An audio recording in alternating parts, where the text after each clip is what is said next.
Verso 1.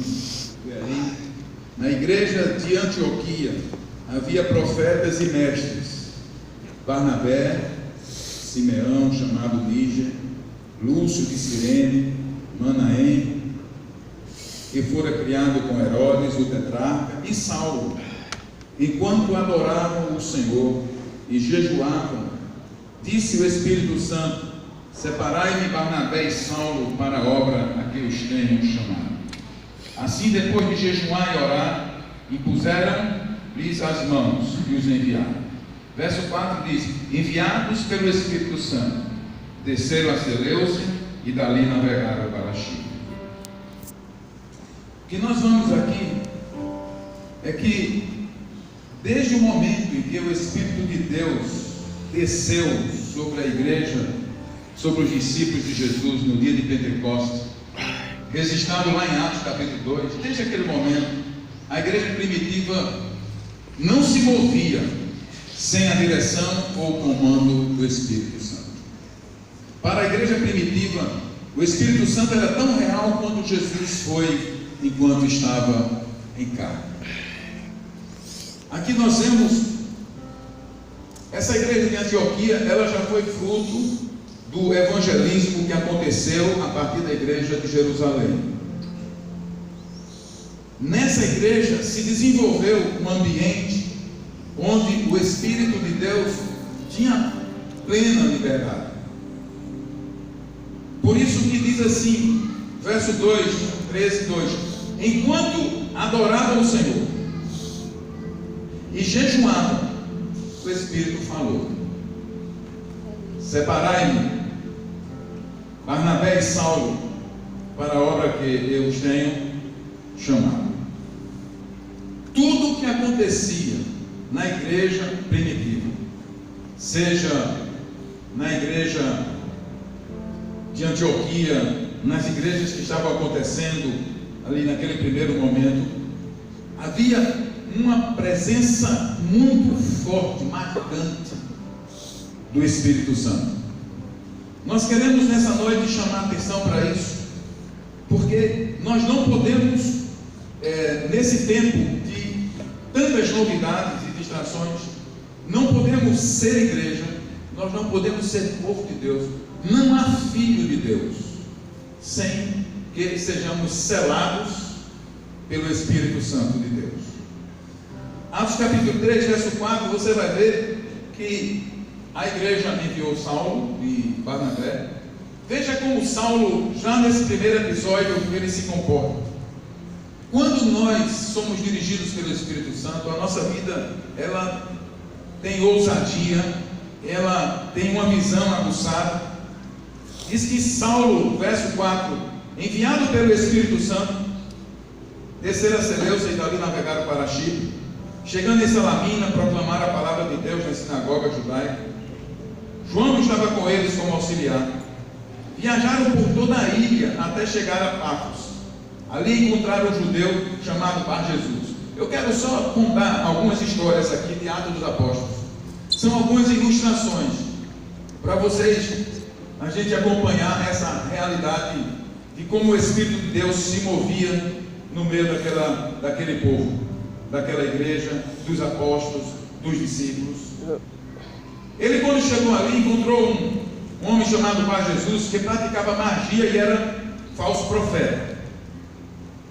Ele era assessor do procônsul Sérgio Paulo. Ele era uma pessoa de influência porque ele era assessor de um procônsul. O procônsul, sendo um homem culto, mandou chamar Barnabé e Saulo porque queria ouvir a palavra de Deus. Mas Elimas, esse mágico, esse é o significado do seu nome, do Bar Jesus, opôs-se a eles e tentava desviar da fé o procônsul. Olha o que aconteceu. Então Saulo, está sendo colocado aí, né? Então Saulo, também chamado Paulo, cheio do Espírito Santo, diga comigo, cheio do Espírito Santo. Cheio do Espírito Santo. Olhou firmemente para Elimas e disse: filho do diabo. Olha só, quem tem coragem de fazer um negócio assim? Filho do diabo e inimigo de tudo que é justo, você está cheio de toda espécie de engano e maldade. Quando é que vai parar de perverter os retos caminhos do Senhor? Saiba agora que a mão do Senhor está contra você. Você ficará cego e incapaz de ver a luz do sol durante algum tempo. Imediatamente vieram sobre ele névoa e escuridão, e ele, tateando, procurava quem o guiasse pela mão. Aleluia. O procônsul, vendo o que havia acontecido, creu, profundamente impressionado com o ensino do Senhor, porque o ensino do Senhor estava junto com o poder do Senhor. O homem ficou cego imediatamente, porque na verdade não é que a gente vá aí proclamando cegueira para o povo, mas é que aquela igreja ela era conduzida de tal forma pelo Espírito Santo que as coisas mais estranhas aconteciam. O que era ilógico, o que era improvável, acontecia no meio daquele povo.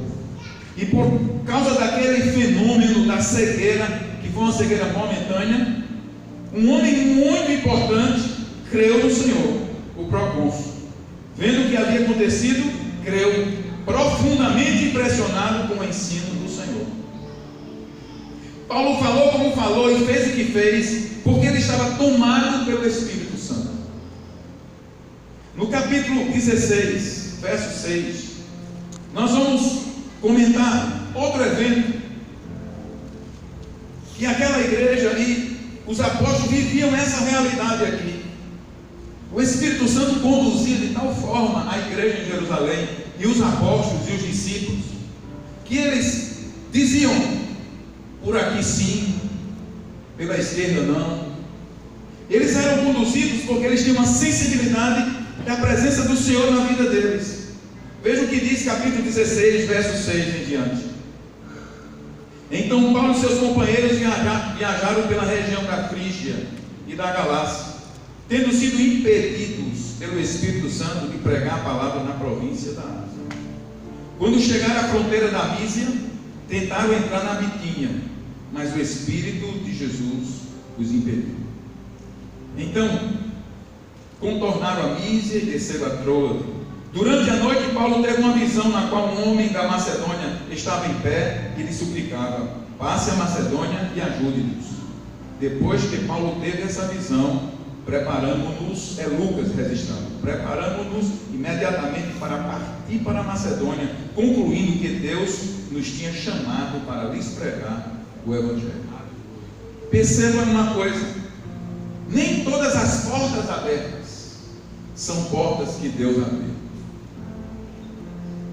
Pregar o Evangelho é lícito a todas as pessoas, e Paulo queria pregar o Evangelho na Frígia. O Espírito Santo disse não. Então ele queria ir para a Bitínia. O Espírito Santo disse não. E à noite ele tem uma visão. Um anjo aparece e diz: passa a Macedônia. Quando a gente olha para o mapa, é o oposto de onde Paulo queria ir. Uma vida dirigida pelo Espírito Santo é uma vida que cumpre os propósitos de Deus para a sua vida. A igreja de Jerusalém, a igreja que foi dispersa, os apóstolos, eles não eram guiados por uma bússola humana, eles não eram guiados por estratégias humanas, eles eram dirigidos pela presença poderosa, forte, real do Espírito de Deus na vida deles. Paulo queria entrar por um canto, mas o Espírito disse não.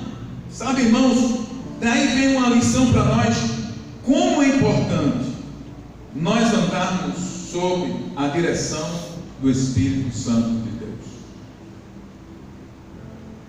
Se nós entendêssemos a necessidade de conhecer e se tornar íntimo do Espírito Santo, nós bateríamos menos a cabeça por aí.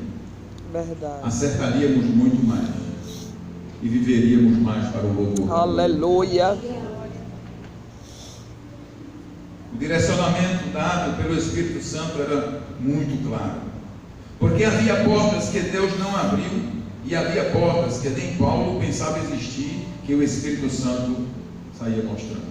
Eu quero dizer que você, nessa noite, talvez algumas pessoas aqui estejam focadas em algum direcionamento. Você focou numa coisa.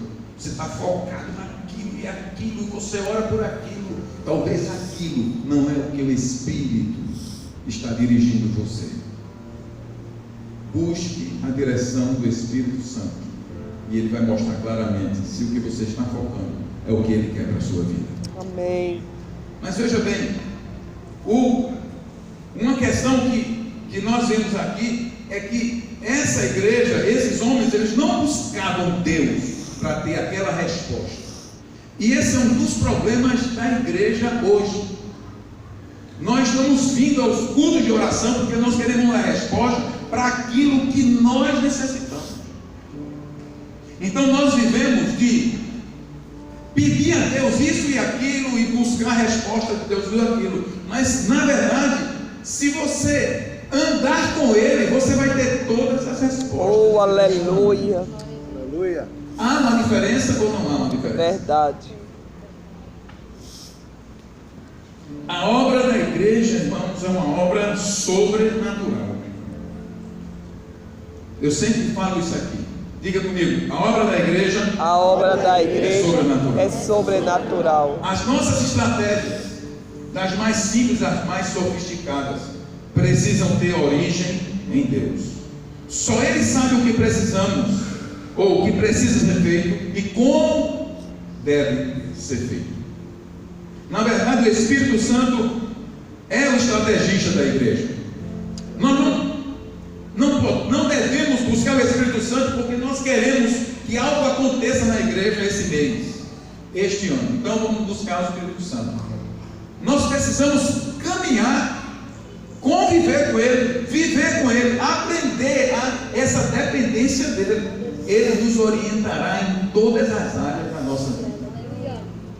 Mas aquilo que é mais importante para nós tem se tornado segundo, talvez terceiro, quinto lugar na nossa vida. Se nós entendêssemos a importância de ter intimidade com o Espírito Santo, então nós gastaríamos o tempo da nossa oração diária, aquele tempo, eu não sei quanto tempo, mas nós gastaríamos mais tempo pedindo pela presença dele do que por todas as outras necessidades. Porque se ele vier e você tiver intimidade com ele, ele vai revelar a solução de todas as outras necessidades. Desse jeito. Paulo sabia que as nossas lutas e consequentemente as nossas vitórias se dão em outra esfera, na esfera do mundo espiritual. É por isso que Paulo, escrevendo aos Efésios capítulo 6, ele vai falar da nossa armadura que nós temos. Oh, aleluia. Eu vou repetir aqui o que eu coloquei aqui. Paulo sabia muito bem que nossas lutas e nossas vitórias são conquistadas no reino do Espírito. Quem entendeu, dá uma amém. Amém. Eu sempre falo isso aqui, eu acho que não faz 15 dias que eu falei sobre isso aqui. Nossas vitórias, elas se dão no campo, no mundo espiritual. Mas nós queremos travar elas e conquistá-las no campo humano, o que é muito natural, é muito normal para a carne. Mas Paulo vai dizer lá em Efésios capítulo 6, a partir do verso 10, ele vai dizer assim: finalmente fortaleçam-se no Senhor e no seu forte poder. Vistam toda a armadura de Deus para poderem ficar contra as ciladas do diabo. Verso 12, toda a igreja junto. Pois a nossa luta não é contra seres humanos, mas contra os poderes e autoridades, contra os dominadores desse mundo de trevas, contra as forças espirituais do mal nas regiões celestiais. Então, não adianta uma bomba atômica, não adianta um míssil, não adianta, porque não vai atingir essas forças. A única maneira de você vencer essas forças é de joelho, Diga, é de joelho. É de joelho. E aí você vai ler todos os livros do mundo de oração, de batalha espiritual, vai se resumir em tempo com Deus, a sós. Pode ser de joelho, pode ser sentado, pode ser até deitado, porque nem sempre a gente pode se ajoelhar. Mas se pode se ajoelhar, eu quero dizer que é um gesto poderoso de humilhação. É você se ajoelhando e Deus se levantando em sua defesa. Então, Paulo já sabia disso, que ele não poderia fazer o ministério dele na força do braço dele. Ele tinha que buscar quietude em Deus. E é interessante como aqui esse texto parece assustador, pois a nossa luta, pode deixar aí, verso 12, pois a nossa luta não é contra seres humanos, mas contra os poderes e autoridades. Assusta ou não assusta? Contra os dominadores deste mundo de trevas, ou tenebroso, dependendo da versão. Contra as forças espirituais do mal nas regiões celestiais. Mas Paulo diz: por isso vistam toda a armadura de Deus, para que possam resistir no dia mau e permanecer inabalável depois de terem feito tudo. E ele vai dizer sobre a armadura, que não é a finalidade aqui, mas ele vai dizer: a armadura ela vai se revestindo no lugar secreto, no lugar de oração. Você vai trocando a sua armadura pela armadura de Deus no lugar secreto, na vida de oração. É onde você se empodera, é onde você supera, é onde você na verdade cresce, é onde você avança. É no lugar quieto do quarto da oração. Muitas e muitas vezes nos comportamos alheios a esta realidade do mundo do espírito, ou mundo espiritual. Muitas vezes nós não temos a percepção do que representamos, ou até mesmo do impacto que causamos quando chegamos em determinados lugares. Eu estou voltando aqui para a vida dos apóstolos. Muitas vezes nós não percebemos o poder que já reside em nós. Paulo vai dizer assim, lá em Efésios capítulo 1, a partir do verso 19: eu oro, irmãos, para que os olhos do coração de vocês sejam iluminados, para que vocês conheçam a santa vocação, o peso de glória ao qual vocês foram chamados. E diz mais assim: eu oro também para que vocês conheçam o poder que opera em vós, o mesmo poder que ressuscitou a Cristo dentre os mortos. Verso 10 aí, 9 a 10, 20 diz assim: porque o poder que ressuscitou a Cristo dentre os mortos é o poder que opera em vós. Aleluia. Sabia que isso é uma realidade? Nós nem temos ideia do poder desse poderio de Deus. Eita, Jesus. Mas se você tem o Espírito Santo, você tem o poder de Deus. Porque o Espírito Santo é o poder de Deus. Quem entendeu isso? Amém. Esse texto é poderoso, eu gosto muito de citar ele. Mas nós nos comportamos como se isso não fosse realidade. Mas Paulo, os apóstolos, os discípulos de Jesus, aquela igreja, eles conheciam muito bem o que eles tinham, o que neles habitava esse poder de Deus. Nós não temos ideia do impacto que nós causamos quando nós chegamos a um lugar. Nós não precisamos andar por aí vendo demônios, mas eu quero dizer que você não passa despercebido. Eles lhe veem e temem e fogem dessa presença. Glória a Deus. Com que base eu digo isso? Vou mostrar daqui a pouco. Mas eu quero dizer que Jesus disse que nós somos a luz do mundo. E não se pode esconder uma cidade colocada sobre um monte. Você é uma cidade colocada sobre um monte. Clareia muito. Você não vê as trevas distantes, mas as trevas distantes vê onde você está. foge e teme de você. Porque se a luz se mover, ela vai brilhar onde estiver, e as trevas têm que bater e retirar. Dá para entender isso? Você entrou num ambiente de trabalho, você nem está vendo. Tem endemoniado de lado, os demônios ficam ringindo, grunhindo, aquele cachorro. Desse jeito. E você nem vê nada. Você senta para trabalhar, mas eu quero dizer, quanto mais cheio do Espírito Santo, mais para longe deles vão fugir. Mais glória a Deus. Libertado pela sua ação. É por isso que as pessoas não entendem que você de repente abre a boca e diz uma coisa, a pessoa diz, era isso que eu estava precisando ouvir. E você diz, eu nem sei, é porque o Espírito age e você aleluia. não sabe. É por isso que ele não distribui os dons proféticos no meio da igreja.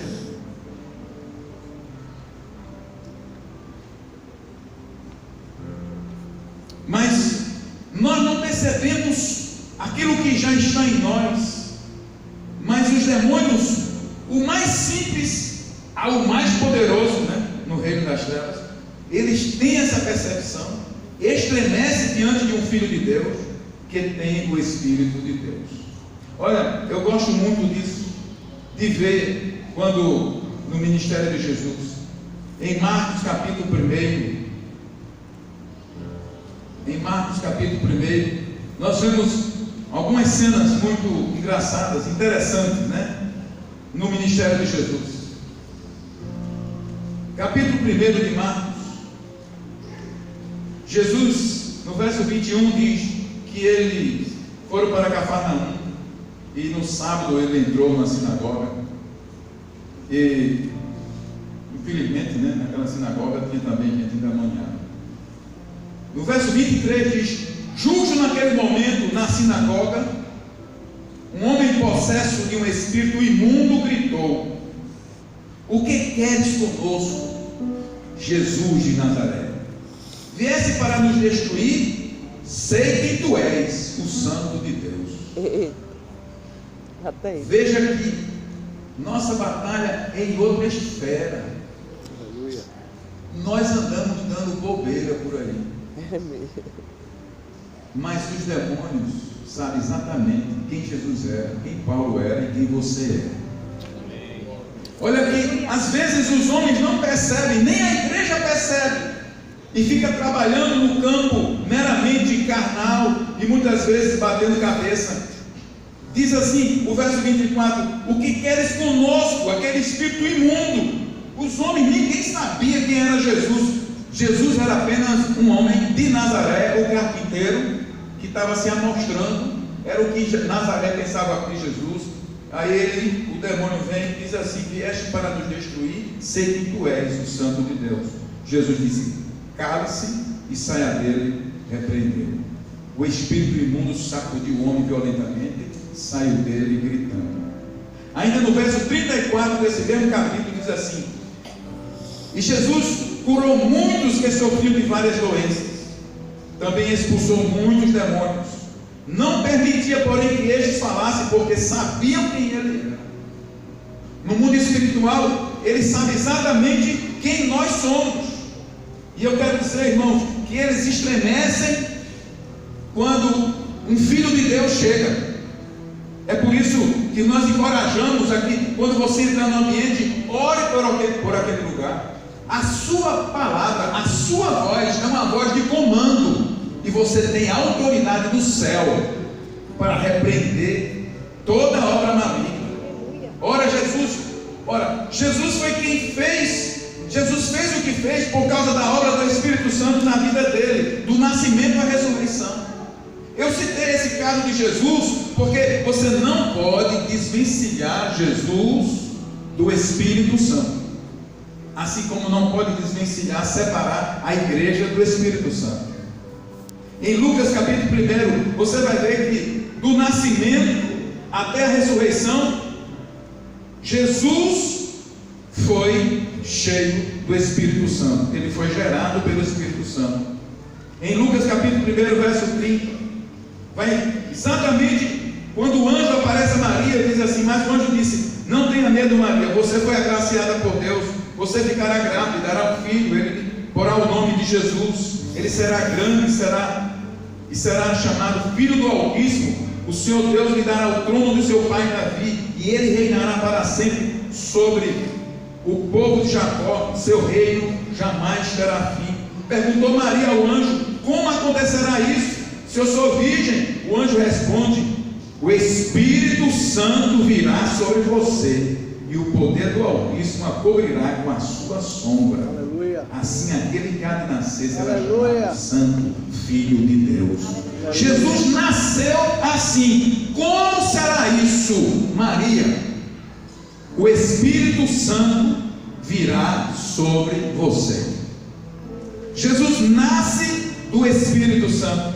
No capítulo 3, você vai ver Jesus sendo batizado no Rio Jordão, capítulo 3, verso 21. Quando Jesus, agora já com 30 anos de idade, se aproxima de João Batista, quando todo o povo estava sendo batizado, também Jesus o foi. Está aí também, né? E enquanto ele estava orando, o céu se abriu. Aleluia. E o Espírito Santo desceu sobre ele em forma corpórea, como uma pomba. Então veio do céu uma voz: tu és meu filho amado, em ti me agrado. Glória a Deus. Jesus passou 30 anos, cresceu, caminhou em intimidade com o Espírito Santo, mas antes de iniciar seu ministério, ele recebe assim uma unção específica com a descida do Espírito Santo sobre ele. No capítulo 4, verso 1, diz assim: logo depois que ele é batizado, capítulo 4, verso 1 diz: Jesus, cheio do Espírito Santo, voltou do Jordão e foi levado pelo Espírito ao deserto. Perceba, Jesus, cheio do Espírito Santo, voltou do Jordão e foi levado pelo Espírito ao deserto. Brinca. No verso 2 diz: onde durante 40 dias foi tentado pelo diabo, não comeu nada durante esses dias, ao fim deles teve fome. A primeira coisa que você tem que entender: não invente jejum de 40 dias se não for dirigido pelo Espírito Santo, senão você morre no terceiro. Mas se for do Espírito Santo, você passa 100 dias sem comer. Aleluia. Jesus estava no Espírito, e o Espírito permitiu que ele fosse tentado. Mas o verso 14 vai revelar algo muito interessante.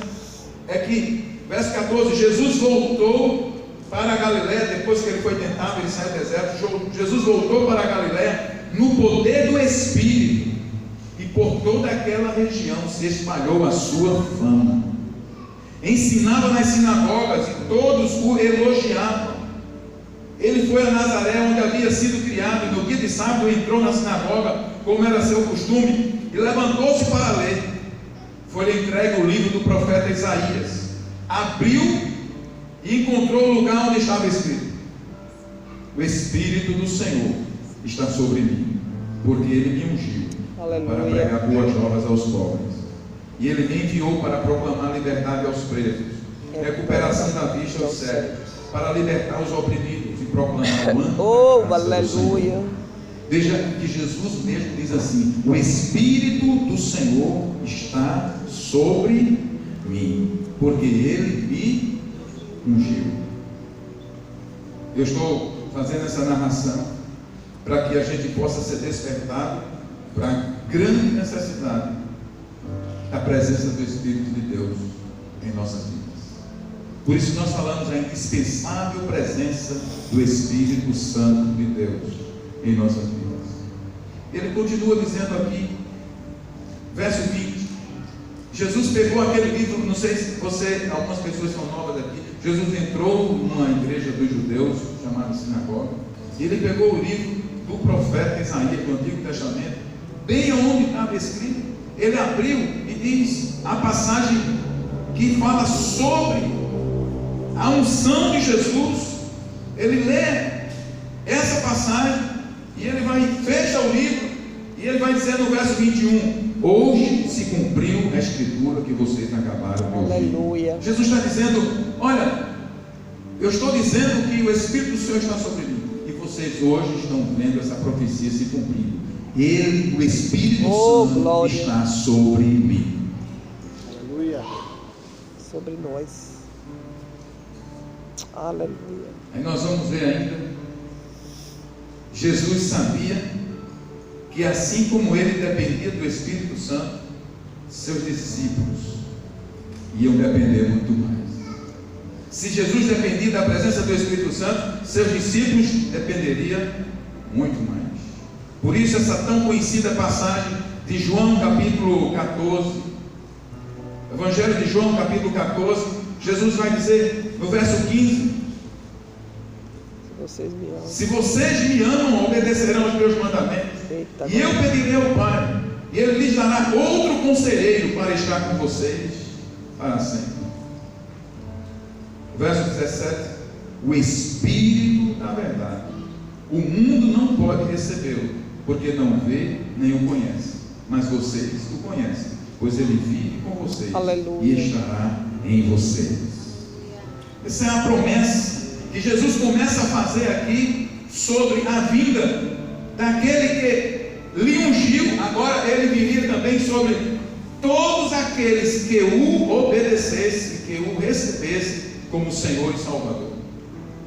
Viria o conselheiro. Quando esse conselheiro viesse, verso 26 diz assim: mas o conselheiro, o Espírito Santo, que o Pai enviará em meu nome, lhes ensinará todas as coisas e lhes fará lembrar tudo o que eu lhes disse. Sabe, irmãos, é impossível perseverar na fé, mesmo lendo a palavra de Deus, mas se o Espírito Santo não pegar essa palavra e tornar ela viva em nós, é verdade, ela simplesmente será letra morta. Por isso Jesus disse: eu pedirei, Ele lhes dará o conselheiro, e quando Ele vier, o Espírito Santo, que o Pai enviará em meu nome, lhes ensinará. É preciso que o Espírito Santo nos ensine. Oh, aleluia. Quando você lê a palavra, combinado com a oração, você vai ter entendimento do que está escrito aqui. Aleluia. Quando a gente lê a palavra, faça esse teste, só por mera obrigação, estou correndo, chegou a hora de ir para a escola, do trabalho, peraí, o menino está perdendo, deixa eu falar, eu nem li hoje o versículo. É uma coisa, mas quando você para, aleluia, e ora, e diz: Senhor, ilumina a minha mente, a palavra se torna vida, aleluia, dentro de você, e faz as mudanças que eu e você nós precisamos. Porque já não é você lendo, não é apenas a sua mente e seu intelecto, mas é Ele, é o Espírito Santo lhe ensinando todas as coisas. Aleluia. E tudo que Jesus disse fará sentido para você. Mas isso é uma obra do Espírito Santo de Deus. No verso 16 ainda de João, nós continuamos com essa passagem tão conhecida, 16:5 diz assim: agora que vou para aquele que me enviou, nenhum de vocês me pergunta para onde vais, porque falei essas coisas, o coração de vocês encheu-se de tristeza. Jesus estava falando da sua partida. Mas eu os afirmo que é para o bem de vocês que eu vou. Se eu não for, o conselheiro não virá para vocês. Glória a Deus. Mas se eu for, eu o enviarei. Jesus está dizendo: é para o bem de vocês. Era muito difícil para os discípulos entenderem isso. Como alguém poderia substituir Jesus? Mas ele está dizendo assim: é para o próprio bem de vocês que eu for, porque se eu não for, o conselheiro não virá para vocês, mas se eu for, eu enviarei. E quando ele vier, ele convencerá o mundo do pecado, da justiça e do juízo. E se você está nessa noite aqui, é porque o Espírito Santo um dia lhe convenceu que você precisava. Deus. Você talvez nem tenha percebido, entrou na igreja, foi para uma célula, alguém levou você, mas eu quero dizer, o Espírito Santo está trabalhando e você não está vendo. O profeta Isaías diz que Deus trabalha nas sombras, mas Ele trabalha, e trabalha no campo invisível. Você está aqui porque isso é uma obra dele na sua vida. E eu quero dizer, se você buscá-lo, buscar entender, compreender, ter mais comunhão com o Espírito Santo, você vai conhecer muito mais da palavra de Deus. Ele vai revelar Glória a coisas Deus. firmes e Oh, ocultas aleluia. que a mente humana não consegue perceber. Eita, Jesus. Sabia que algumas pessoas dizem, eu estou falando para muita gente que eu sei que é nova na fé. Sabia que muitas vezes as pessoas dizem assim, não dá, a Bíblia é muito complexa, não dá para ler, eu não tenho ânimo, porque como é que eu vou entender isso? Eu quero dizer uma coisa, você tem irmãos mais velhos na fé, você tem a igreja, tem um discipulador, tem uma célula que pode lhe instruir na palavra, mas eu quero dizer, se não tiver nada disso, mesmo esse irmão mais velho, E a palavra tudo diz, só eu vai servir ensinarei. se o Espírito Santo Oh, estiver aleluia. fazendo. Aleluia. Sabe, eu conto para a edificação de vocês, eu conto para você que está dando os primeiros passos.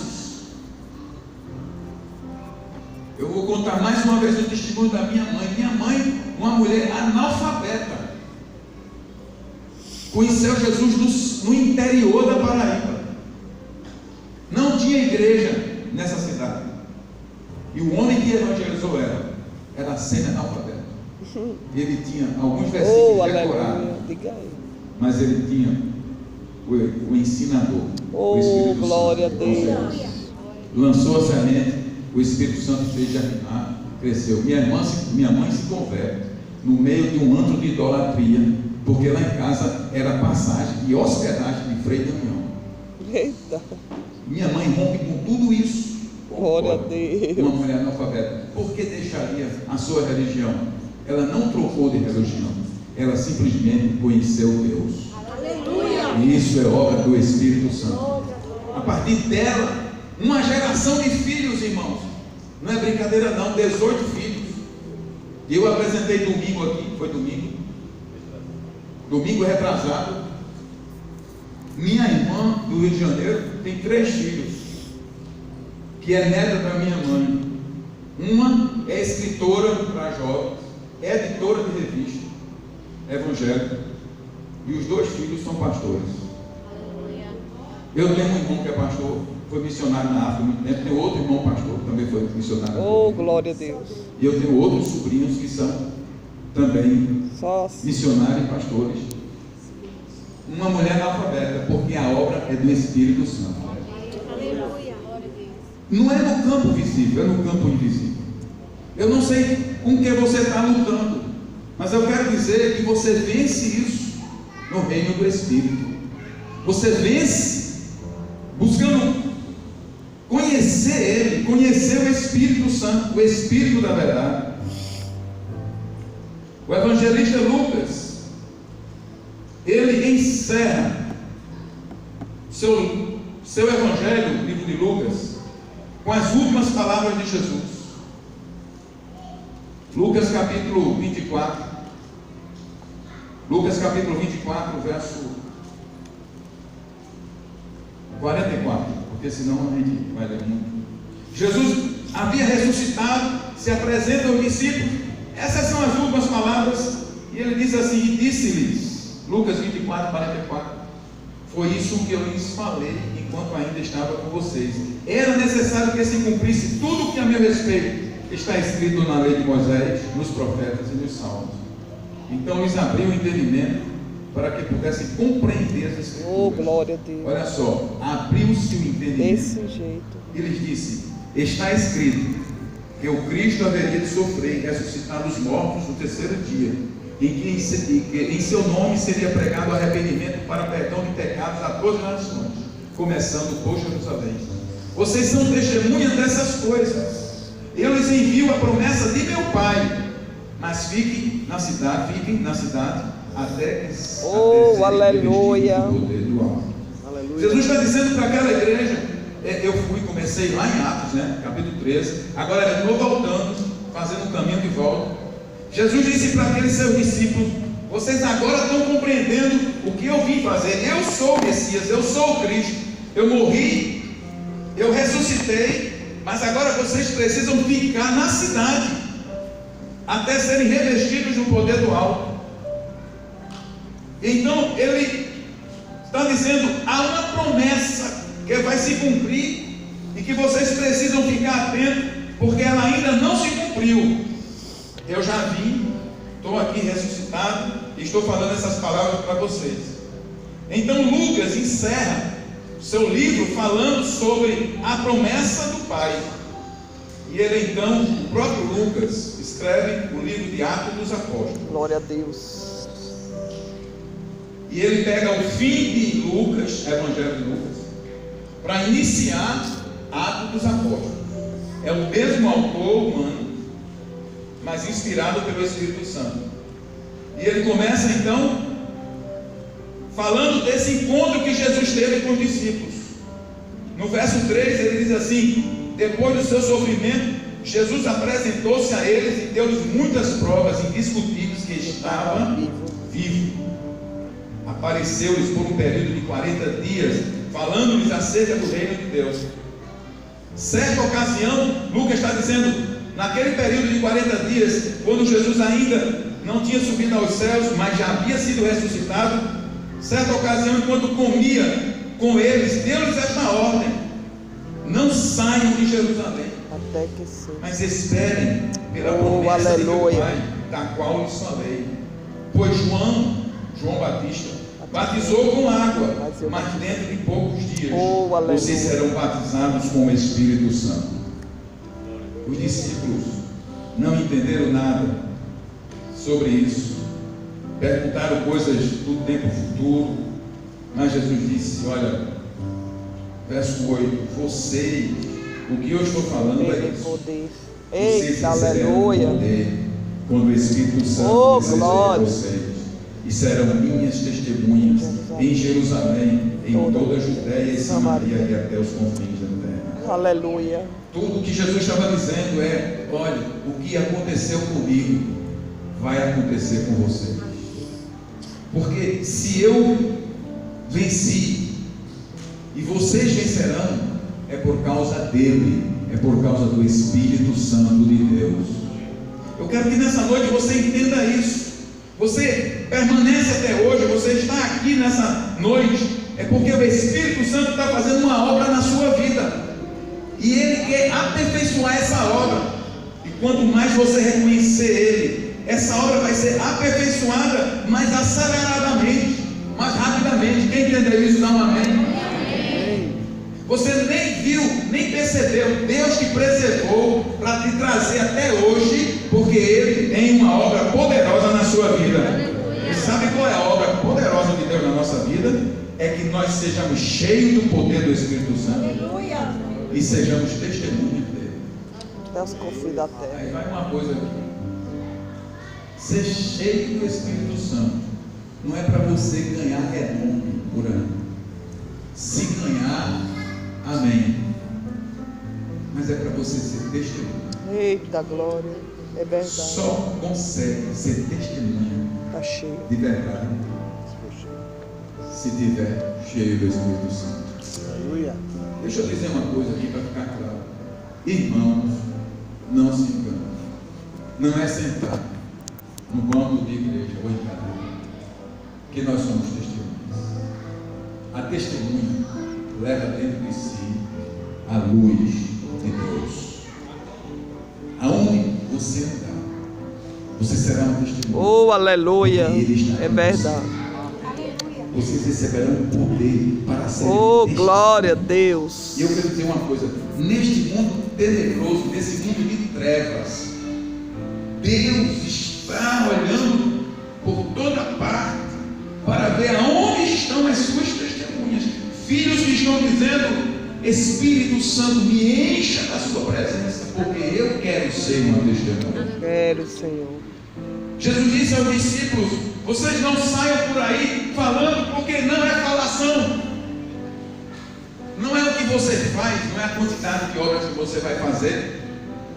Espere pela promessa do meu Pai, da qual eu lhes falei, porque João batizou com água, mas em breve vocês serão batizados com o Espírito Santo. Aleluia. E eu estou dizendo isso: vocês vão receber um poder especial para serem minhas testemunhas em Jerusalém, Judeia, Samaria, até os confins da terra. Se você vai ser um missionário na África, nos povos indígenas, é uma coisa. Se você vai ser um missionário lá na ponta lá do Iapoca, ao Chuí, aqui dentro do Brasil, ou aqui dentro da igreja, onde você mora, eu quero dizer, lá ou cá, você precisa dele, do Espírito Santo de Deus. Aleluia. Jesus está falando de promessas. Aleluia. Lucas está registrando as palavras de Jesus. E nós conhecemos que no capítulo 2, então, acontece o momento onde o Espírito Santo vem para completar a obra de redenção que estava sendo escrita aqui na terra. A morte de Jesus e a ressurreição de Jesus. Glória a Deus. Foram partes da obra. Agora estava completa quando o Espírito Santo pegasse aquela obra e imprimisse no coração dos homens. É como uma lei que foi promulgada a seu favor. Mas você não sabe.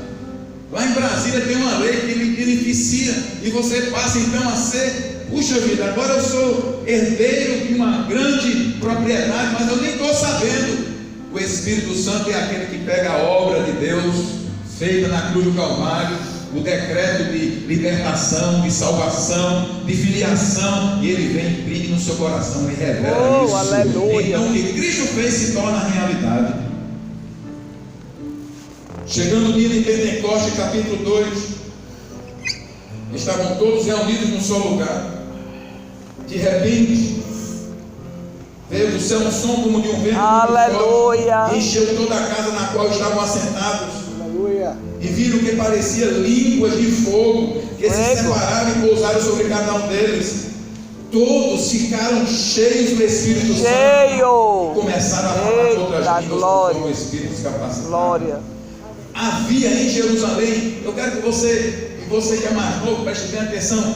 Ali era um dia de festa chamado Pentecostes. Era uma festa, a festa das primícias. Era uma festa dos judeus. E em Jerusalém existiam povos, pessoas, judeus de várias partes do mundo, 14 nacionalidades. Naquele dia, o Espírito Santo decide exatamente descer naquele dia, porque ele ia de uma só vez espalhar o nome de Jesus bem mais rapidamente. Presta atenção a essa narração, igreja. Veio o Espírito Santo sobre todos, e eles foram tomados por alguma coisa visível. A presença manifesta. Existe a presença de Deus que já está dentro de nós. Existe a presença manifesta. A presença manifesta é quando alguma coisa no ambiente é perceptível. Você percebe, você vê, você sente, ou percebe. Naquele momento houve uma presença manifesta nas línguas que eles estavam falando, na movimentação do corpo deles. Eles estavam cheios de alegria, todos foram tomados. Ora, havia em Jerusalém judeus devotos vindo de todas as nações do mundo. Ouvindo-se o som, aleluia, uma multidão que ficou perplexa, pois cada um os ouvia falar em sua própria língua. Havia 14 línguas diferentes. O Espírito Santo deu a capacidade de todos falar línguas, ou dos que estavam ouvindo, ouvirem na sua língua, porque ele faz coisas extraordinárias. Todos aqueles povos começavam a entender o que aqueles judeus pescadores que mal falavam hebraico, agora estavam falando em vários idiomas de uma vez. Diga, obra do Espírito. Obra do Espírito. Ouvindo o som, juntou-se uma multidão que ficou perplexa, pois cada um os ouvia falar em sua própria língua. Atônitos e maravilhados, eles perguntavam: acaso não são galileus? Galileus era a história daquele mundo antigo. Era povo humilde, geralmente pescadores. Acaso não são galileus todos esses homens que estão falando? Então, como os ouvimos, cada um de nós, em nossa própria língua materna? Eram partos, médios, elamitas, habitantes da Mesopotâmia, Judéia, Capadócia, do Ponto, da província da Ásia, Frígia e Panfilha, Egito, das partes da Líbia, próxima da Cirene, visitantes vindos de Roma, tanto judeus como convertidos ao judaísmo, cretenses e árabes, nós os ouvimos declarar as maravilhas de Deus em nossa própria língua. O Espírito Santo fazendo uma obra extraordinária naquele lugar. Atônitos e perplexos, todos perguntavam uns aos outros: o que significa isso? Alguns, não entendendo, diziam, zombando, diziam: eles estão bêbados, eles beberam vinho demais. E aí é quando Pedro levantou-se com os 11 em alta voz, dirigiu-se à multidão, homens da Judeia, começou a falar na autoridade do Espírito. Pedro começou a dizer: homens da Judeia e todos os que vivem em Jerusalém, deixe-me explicar-lhes isto. Ouçam com atenção. Estes homens não estão bêbados, como vocês supõem. Ainda são 9 horas da manhã. Ao contrário, isso é o que foi predito pelo profeta Joel: nos últimos dias derramarei do meu Espírito sobre todos os povos. Aleluia. Os seus filhos e as suas filhas profetizarão. Sonharão. Os jovens terão visões. Eita, os velhos glória. terão sonhos. Sobre os meus servos e as minhas servas derramarei do meu Espírito naqueles dias, e eles profetizarão. A igreja surgiu assim. Sabe o que diz o verso 32? Nessa mesma pregação de Pedro, diz assim: Deus ressuscitou este Jesus, e todos nós somos testemunhas desse fato. Exaltado à direita de Deus, ele recebeu do Pai o Espírito Santo prometido e derramou o que vocês agora veem e ouvem. Verso 36 diz assim: portanto, que todo Israel fique certo disto: esse Jesus a quem vocês crucificaram, Deus o fez Senhor e Cristo. Quando ouviram isso, ficaram aflitos em seu coração e perguntaram a Pedro e aos apóstolos: irmãos, que faremos? O Espírito Santo estava atuando na vida deles, convencendo aquela multidão do seu erro e do seu pecado.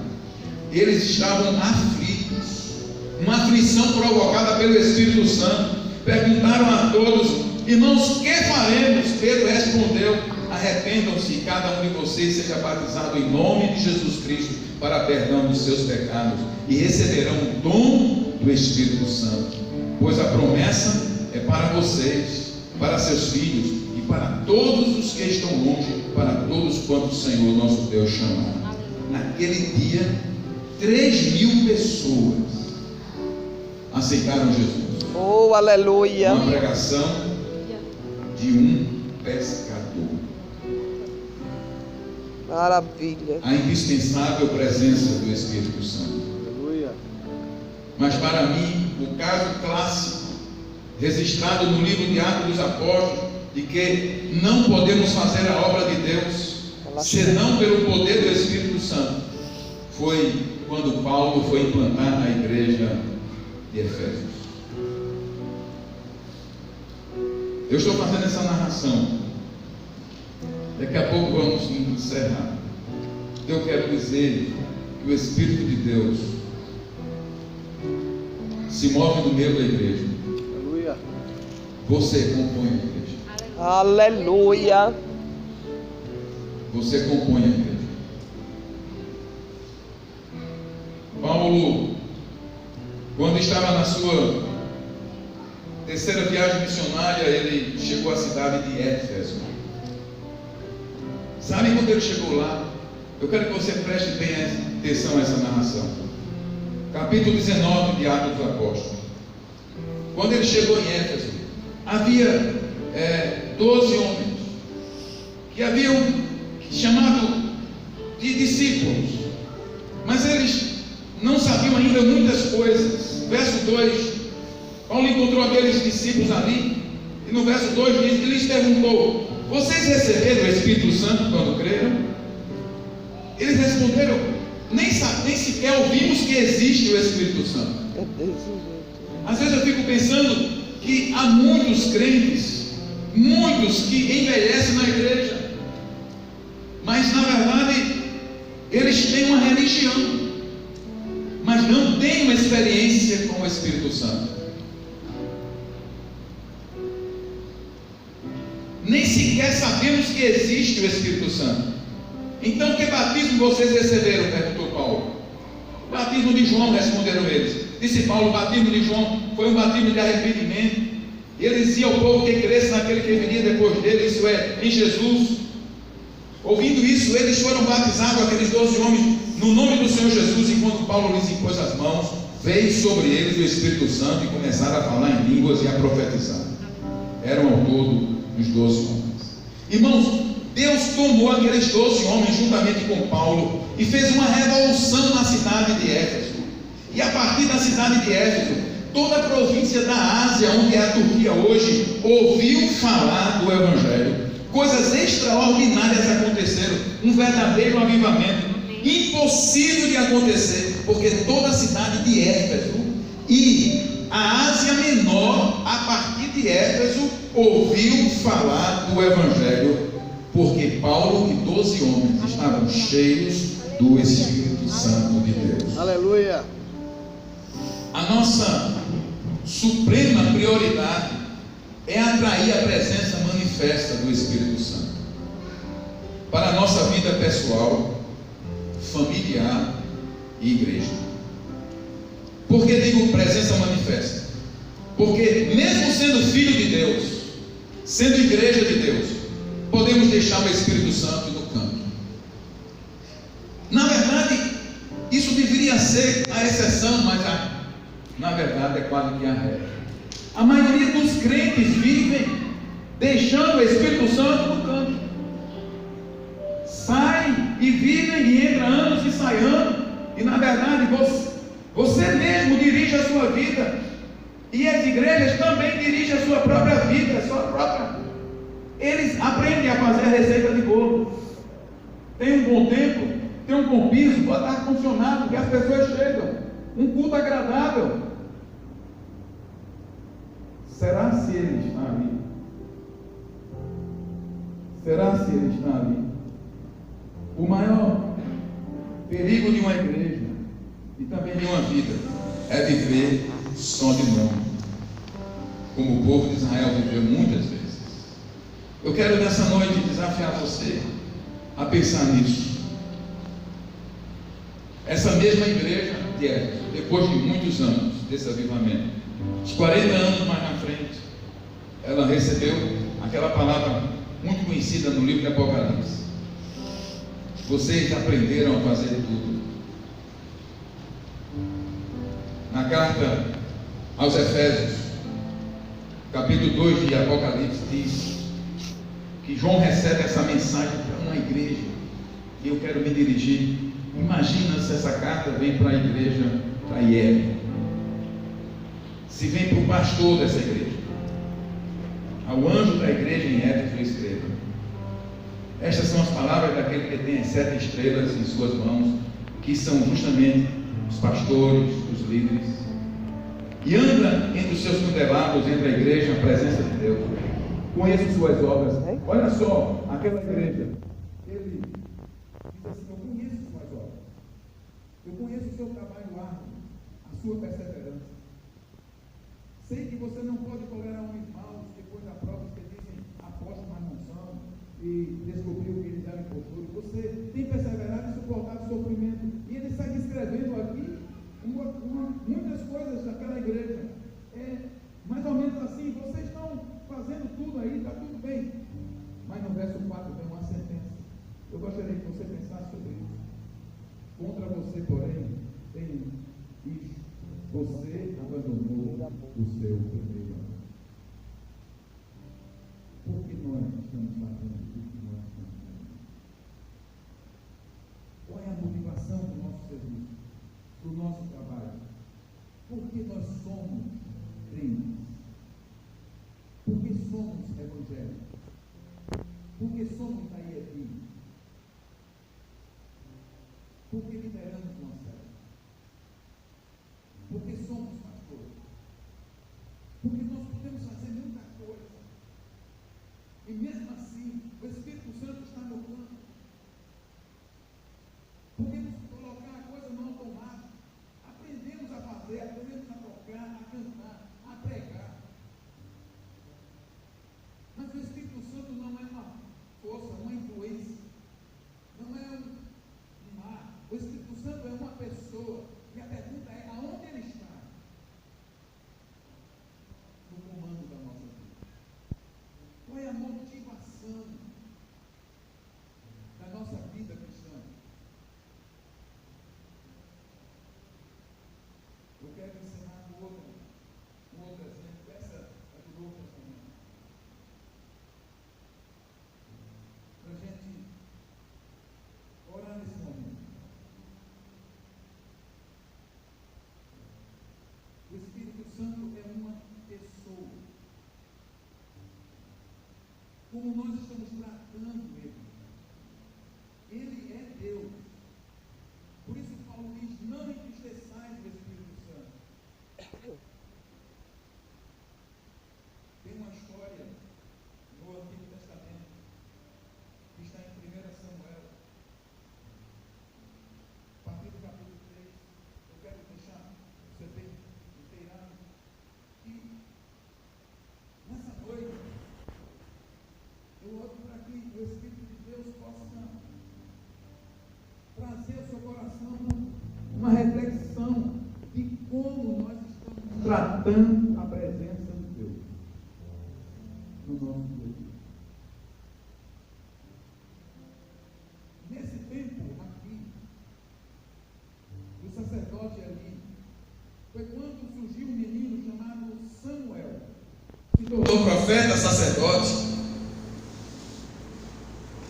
Aquele tempo era um tempo onde as coisas no templo, naquele tempo, todas as coisas no templo, os cultos, as cerimônias, aconteciam normalmente. Os sacrifícios aconteciam.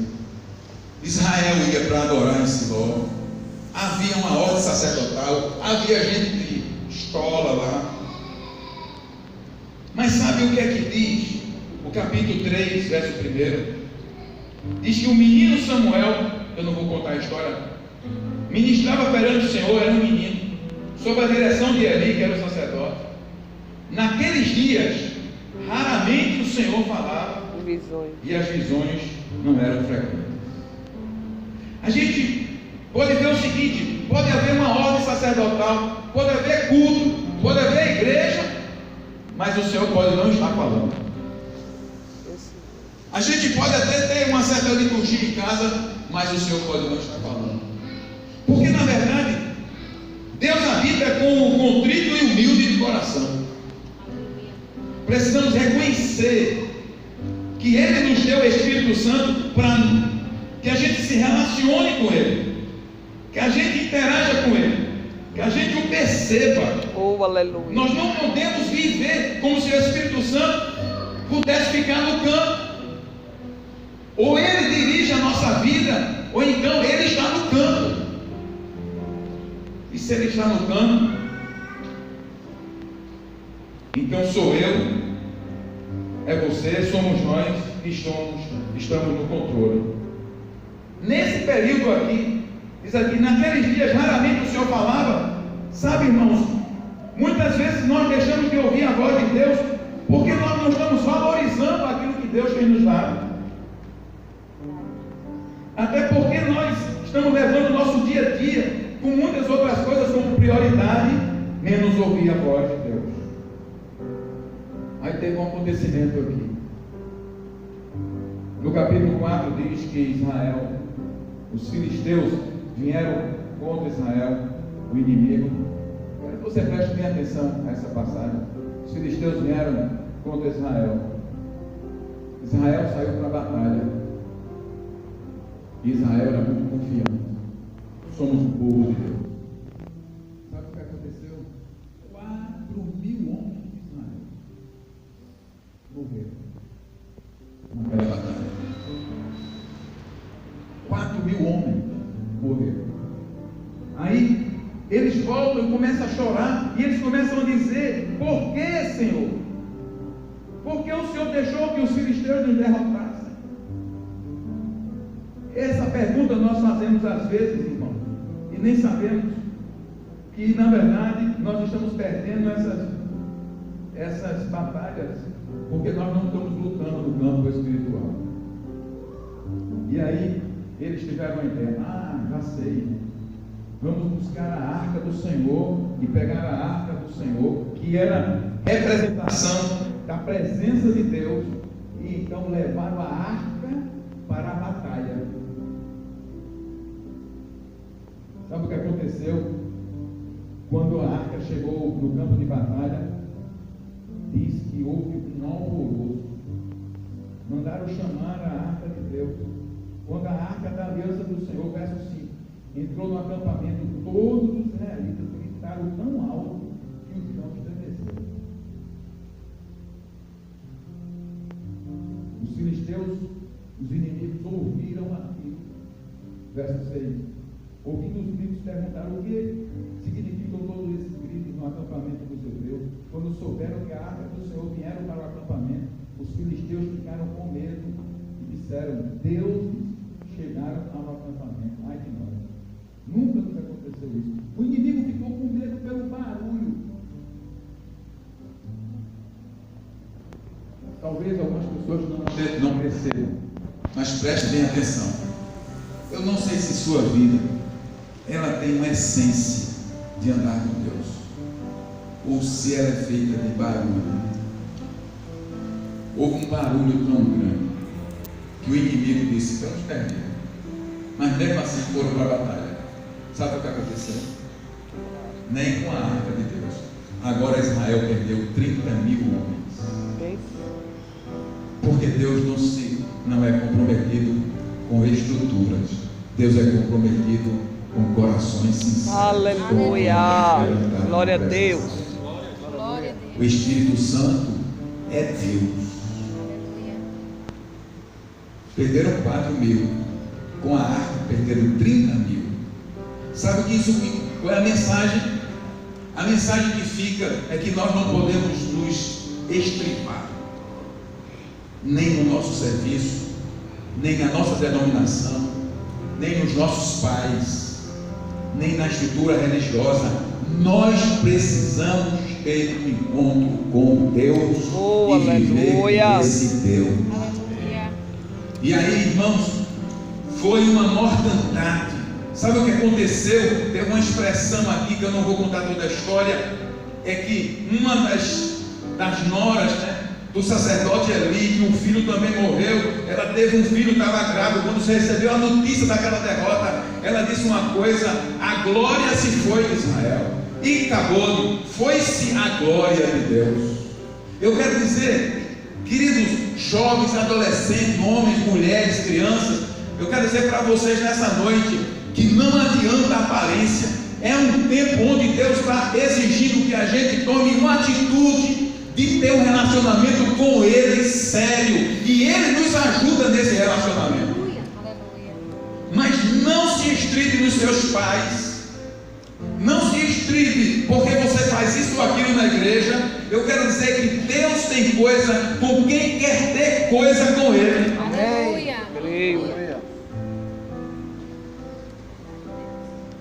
Ali houve um período de realmente a glória se foi de Israel. A arca foi levada para o acampamento filisteu. A arca, que era o objeto de mais, assim, da presença de Deus. Em muitos momentos ele não sabia, era mais de idolatria do que da presença de Deus. Estava na mão dos filisteus. Depois de um tempo ela volta, e eu encerro. Nesse período, Samuel, que era pequeno, foi crescendo, e a palavra do Senhor foi aparecendo através da boca de Samuel. Ele começou a falar. Aleluia. Porque quando não há profecia, o povo perece. Deus começou a levantar Samuel, e ele foi crescendo, e a palavra dele foi se confirmando. Quando você chega no capítulo 7 de 1 Samuel, aquele povo estava quebrado, humilhado, depois de certo tempo, alguns anos. Capítulo 7, verso 2, essa passagem aqui é a passagem para a gente encerrar. Israel estava humilhado, os filisteus dominando sobre Israel. Capítulo 2, capítulo 7 de 1 Samuel, verso 2. A arca permaneceu em Kiriat Jearim muito tempo. Foram 20 anos. E todo o povo de Israel buscava o Senhor com súplicas. Todo Israel buscava o Senhor com súplicas. E Samuel disse a toda a nação de Israel: se vocês querem voltar-se para o Senhor de todo o coração, livrem-se então dos deuses estrangeiros, das imagens de Astarote, consagrem-se ao Senhor e prestem culto somente a Ele, e Ele os libertará das mãos dos filisteus. Samuel então faz um ajuntamento com toda a nação de Israel e convoca a nação a se voltar para o Senhor de todo o coração. Se vocês querem, vocês precisam tirar os deuses estranhos que estão no meio de vós. O texto que nós lemos também nessa noite: se o meu povo, que se chama pelo meu nome, se humilhar, orar e buscar a minha face, então eu ouvirei. Oh, aleluia. Deus tem coisas com quem o busca em espírito e em verdade, irmãos. Verdade. Tem muitos adolescentes aqui. Eu quero dizer isso. Eu quero dizer que nós precisamos levar Deus a sério. A liderança precisa levar Deus a sério. Ontem, quinta-feira, eu estava na Missão Resgate com 3 amigos, 3 colegas da adolescência. 3 colegas da adolescência. Agora tudo com 60 anos. Tem lá com 62 anos. E eu lembrei a eles uma coisa que aconteceu quando a gente tinha 15 anos.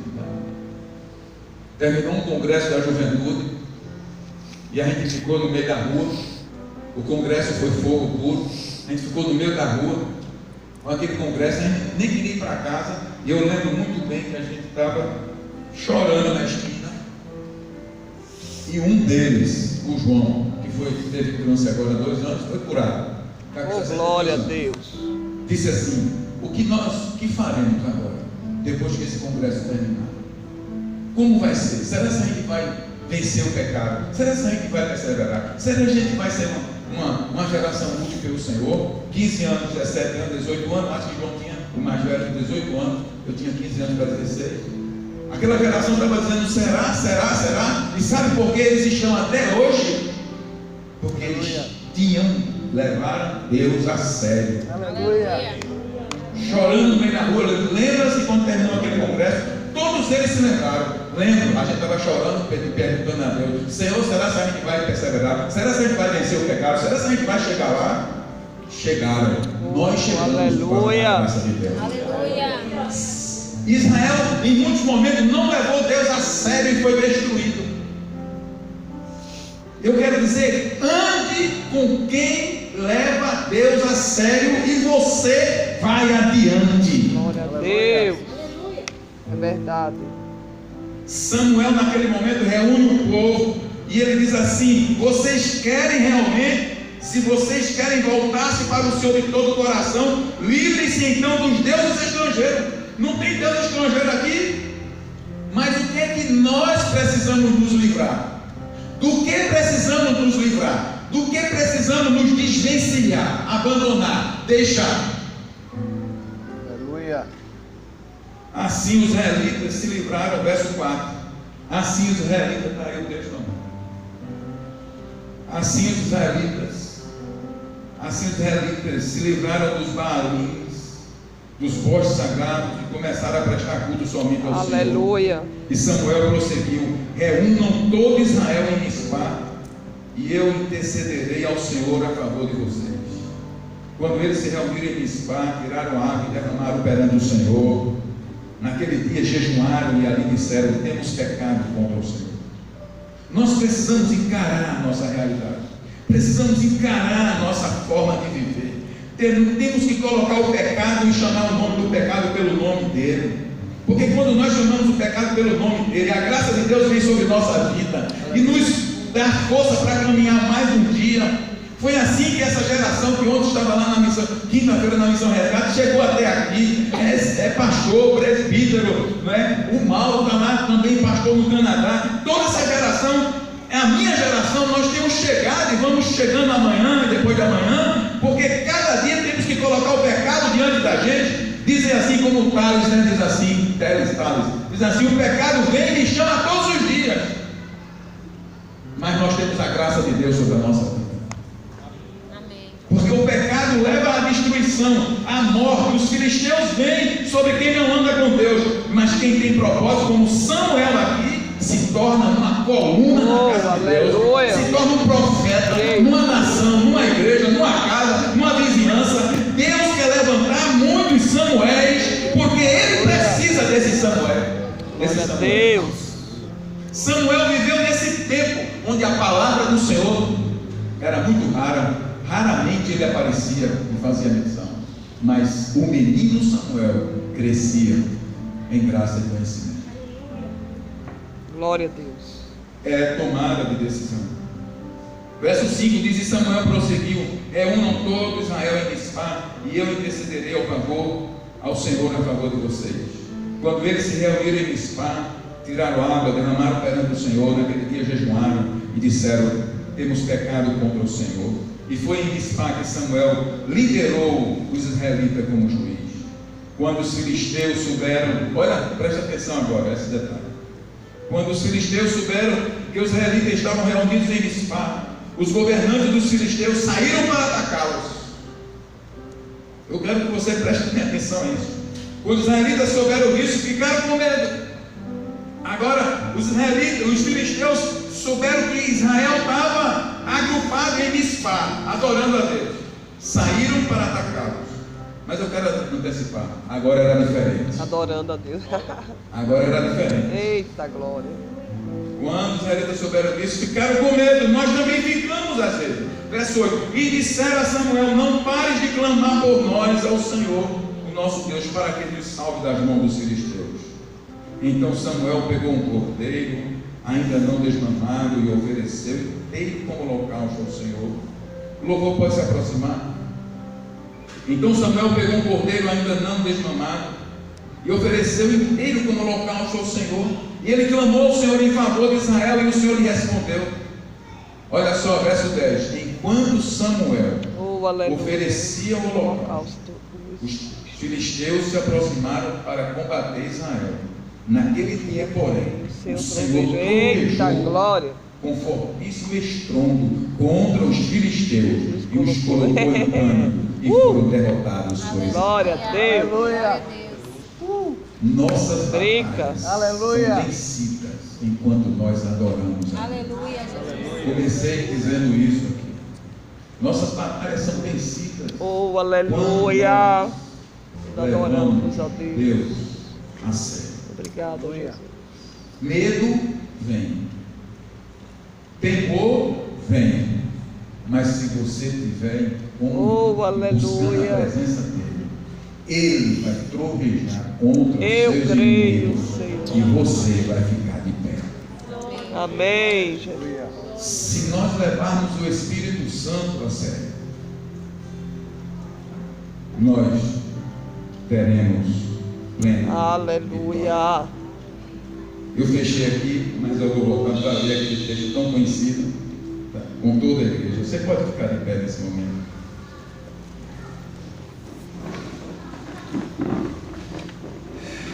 Glória a Deus. Deus, quando deu vitória ao povo,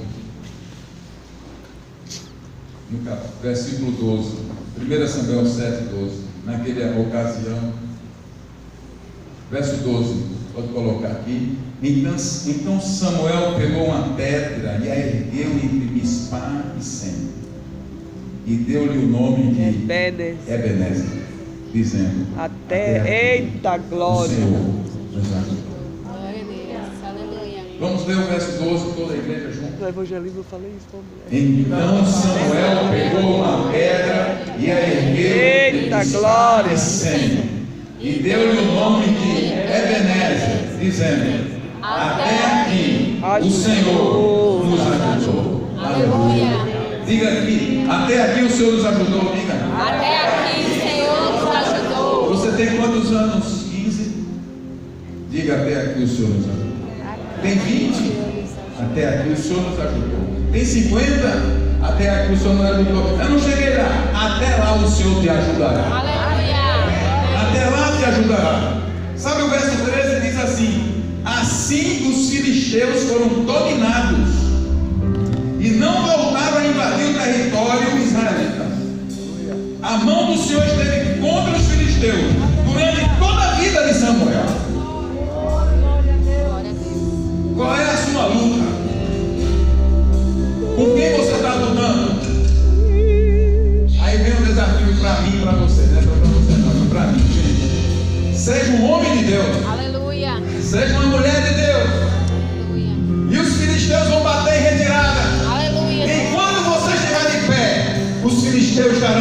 amados. Aleluia. E o segredo é não deixar o Espírito Santo no canto. Ele é Deus, traga Ele para dentro da sua vida, para dentro da sua casa. Amém, Jesus. Leve Deus a sério. Se alguém não está levando, eu quero dizer nessa noite que essa palavra não é só para você, é para este ministério. Que Deus nos livre de não levarmos Ele a sério, porque só há futuro se nós levarmos Ele Glória a a sério. Deus. Vamos adorar o Senhor nesse momento. Glória a Deus. Aqui eu